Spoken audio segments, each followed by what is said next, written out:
బాదం cup, chia seeds cup, sunflower seeds cup, అలాగే కిస్మిస్ కప్పు, గుమ్మడి గింజల కప్పు,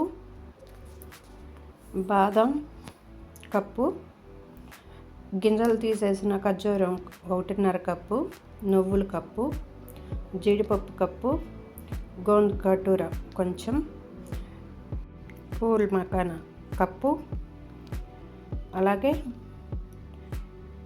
పచ్చిగింజలు కప్పు అన్నీ మనం రెడీ చేసుకున్నాము. ఇప్పుడు నెయ్యి గోంద్ కటూర వేసి బాగా దాంట్లో నెయ్యిలో ఫ్రై చేసుకోవాలి. అలాగా ఒక్కోటి ఇది బాగా పొంగాక పాప్కార్న్ లాగా పొంగిద్ది. ఆ తర్వాత మనం బాదం 1 కప్పు, అలాగే జీడిపప్పు ఇవన్నీ దోరగా వేయించుకొని పక్కన పెట్టుకొని బాగా చల్లార్చుకోవాలి. గింజలు తీసేసిన ఖర్జూరం వేసుకొని మనం లడ్డు తయారు చేసుకోవాలి. పూల్ మకానా కూడా నెయ్యిలో వేయించుకుంటున్నాము. అన్నీ అలాగా వేయించుకొని చల్లార్చుకోవాలి. దోరగా వేయించుకొని ఎంతో హెల్తీగా ఉండే డ్రై ఫ్రూట్ లడ్డు మన హెయిర్కి, స్కిన్కి, అలాగే కాళ్ళకి చాలా మంచిది.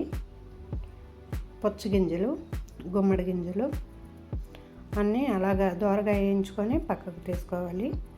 నా ఛానల్ ఎవరైనా కొత్తగా చూస్తుంటే ఫ్రెండ్స్ లైక్ చేయండి, షేర్ చేయండి, సబ్స్క్రైబ్ చేసుకోవడం మర్చిపోకండి. సియా సీడ్స్ లాస్ట్లో వేసుకోవాలి. అలాగే ఇవి రోస్ట్ అయిన పిస్తానే కొంచెం వేడి చేసుకొని అవి కూడా పక్కకు తీసుకోవాలి. గింజలు తీసేసిన ఖర్జూరం అలాగే కిస్మిస్ వేసుకొని మనం దాన్ని పేస్ట్లా చేసుకోవాలి. అవి పేస్ట్లా చేసుకున్నాక ఈ చల్లారిన పప్పులన్నీ కూడా ఆ రెండు స్వీట్గానే ఉంటాయి, ఖర్జూరం, కిస్మిస్. ఇప్పుడు ఇవి కూడా పౌడర్ చేసుకొని ఆ జీడిపప్పు, కిస్మిస్ మిశ్రమంలో వేసుకొని లడ్డు చుట్టుకోవాలి. ఎంతో హెల్దీ అయిన కాల్షియం ఉండే డ్రై ఫ్రూట్ లడ్డు. మనకి బ్లడ్ కూడా పడిద్ది, ఖర్జూరం అన్నీ వేసాం కాబట్టి చాలా హెల్దీ అయిన లడ్డు. ఒకసారి మీరు కూడా ట్రై చేయండి.